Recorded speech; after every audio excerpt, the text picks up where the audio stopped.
The London-based Gulf Media Response Team was out in force this afternoon at Wellington Barracks to watch the departure preparations of the Coldstream Guards for the Middle East.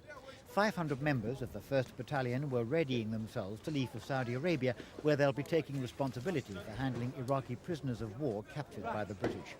It's not quite the same role the battalion played in the Falklands campaign, where they were in the front line, but for the soldiers doing their duty today, it's still part of what they've been trained to do. And they've been trained to watch over prisoners of war according to the Geneva Conventions too. Each of them carries a copy of the International Red Cross rules with him so that he knows how to treat the prisoners correctly.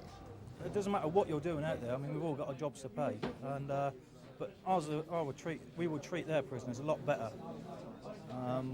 than ours are being treated. I mean, we treat them as the rule book says, full stop. Looking forward to going out to the Gulf? Oh, definitely, yeah. Definitely. Tell me why. Well, that's what you join off for at the end of the day.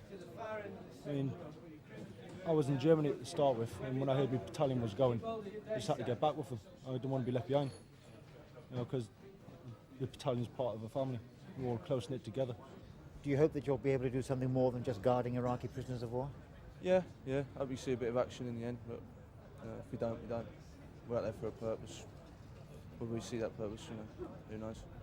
And it's not just men who are going with the Coldstreams to the Gulf. A couple of military police women are going along too.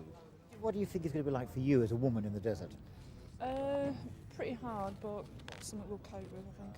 What will happen to you if their role changes and they take a more active part in the conflict? I don't know that. I won't know that until it actually happens. I'll get briefed on it out there.